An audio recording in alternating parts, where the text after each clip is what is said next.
So the main riff, famous riff, one of the most famous Edge U2 riffs of all time, is yet again what I consider a right-hand song. It's all in the right hand. The left hand's all pretty straightforward. But there is a little bit of trick in the left hand where you're going to let off the strings a little bit so that you can muffle them out just a tad. At least that's what I do. Can't claim that's exactly what Edge does, but it is what I do.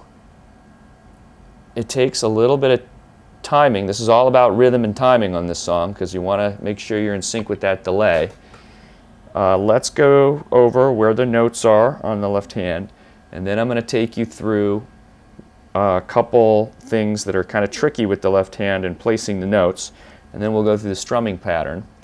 And the version I'm going to take you through first is the newer version. It's Chicago Slane 360 Tour. Not that Edge doesn't change it up, he does, but I'm going to play you some clips later when we move to the Paris version, and you're going to hear there is one basic thing that he does in the older versions a lot more than he does in the newer versions, and he's adding a stroke in the right hand. So I'll show you both, but we'll first go through the basics for what I consider the newer version. You're going to be your hand position is going to be in the 9th fret, 9, 10, 11, 12, okay, right here. Most of the song is played right there. The tricky part of this is you're only playing in general, you're hitting some other strings, the D and the E string, but they're muted. The B and the G string are what your fingers are holding down and what you're playing. That's a tricky part of the song. So what I like to do is I like to bar here at the 9th, and I'm literally putting pressure in the middle of my finger on the B and the G strings. And the tip of my finger here is touching the G, but it's not pushing down on it, okay? It's just touching it to muffle it out. I don't want to play that string, okay? So far, I have that. And then you're muffling, and then I'm not putting the full bar underneath here, okay? If I try to show you, it's almost like there's a curve there, all right? See that? There's a curve. I'm muting the G string and the E string, but I'm not pushing the strings fully down on the fret. That right there is key, in my humble opinion, to playing this song. You've got to be able to hold down the G and the B, but mute the G and the E. Excuse me. Hold down the G and the B, but mute the D and the E string. Okay? So think about it. When you put pressure on there, think U. Think a U at the tip of your finger. All right? It's not going all the way down all these strings here. And that takes time. It's a little bit of a touch with guitar that you need to learn to control, to play. There you go. And make sure you're getting that.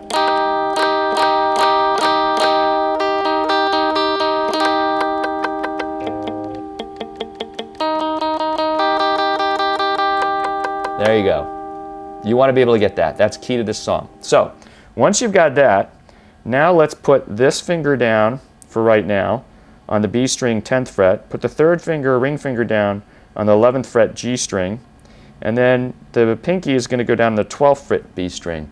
So you have that formation right there. So right now the only thing that's playing is the muted D, right there, muted. Then you're playing the third ring finger on the 11th fret. And then the pinky on the B. Now this finger can also mute the E, just like this finger is muting the E with the U. This finger of mine is touching the E string, but it's not pushing down on it. Okay, so what we have,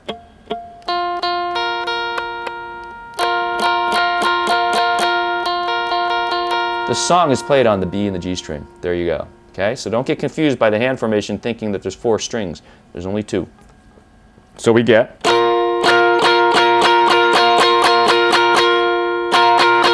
see, nice tone there, sounding like Pride.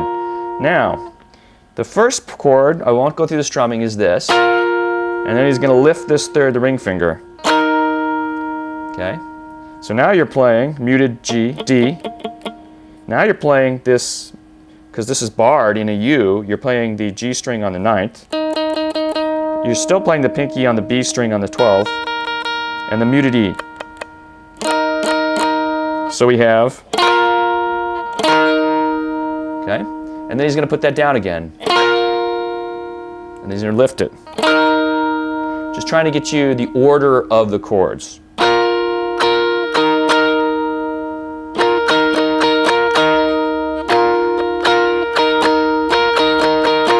That's not the strumming pattern. I'm just trying to show it so you can see that there's going to be some up and down with just this finger. Okay?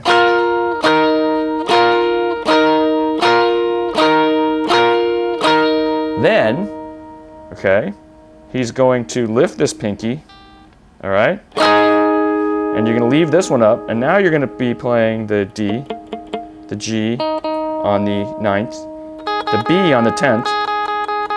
Now you have this B on the 10th, and then the E's also muted again with this finger. So we've gone from here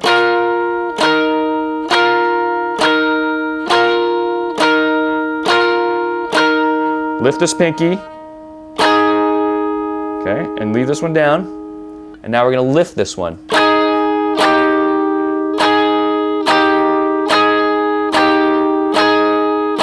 And that's a good exercise to do for this song if you're a beginner, okay?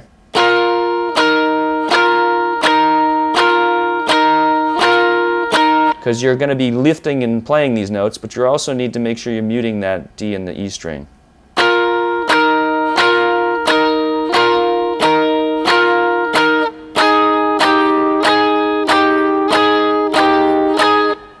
So we're here.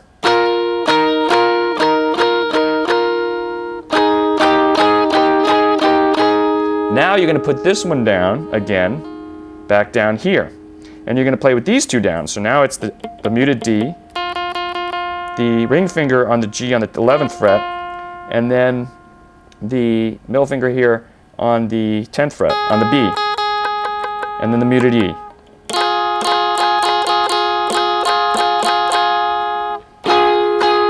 And then you're going to be lifting this one. Okay? You're going to be lifting this one in this formation. So let's go through this. Here's what we have. Again, the strumming's not even close to right. Just trying to get the order. Okay, now we lift here, and then lift this one.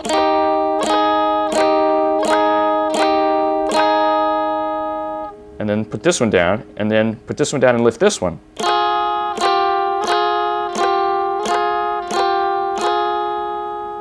All right, so.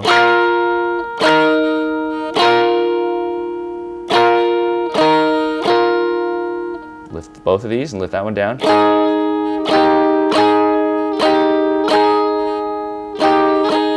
And then put this one down and lift that one.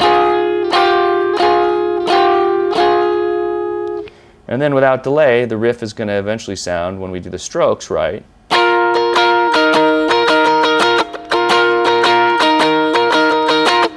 there, right?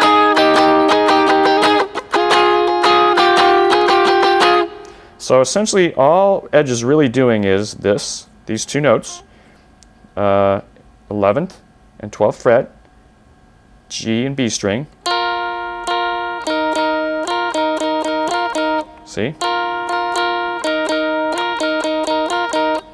And then lift, and then do these two on the 9th and the 10th, the G and the B. And then he's putting this one down and going back on the 11th on the G, but with this one up and down on the 10th on the B. So there are very subtle combinations of notes here.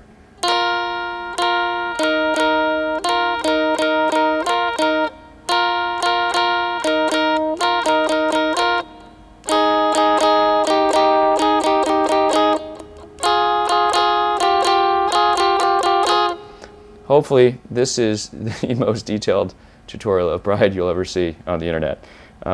Really trying to break it down, because if you're a beginner, you will eventually be able to play this song. The strumming's going to be tricky, but really all he's doing is playing those two notes.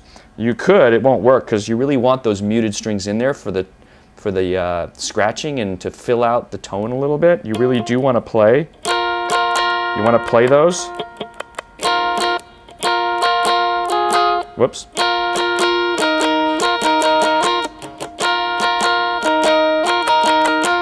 I'll try to do it up and down here.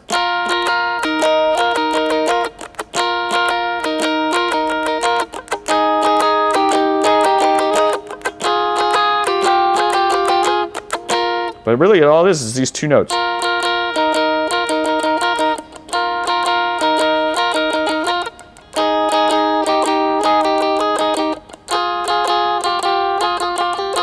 And you just need to go in the order and know which combination of the two fingers to use.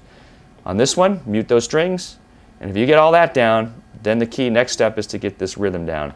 And I'm trying to do it up here, which is not too easy, but again, it's going to be looking like this. I'll try to do it slow, and we will go through this in detail.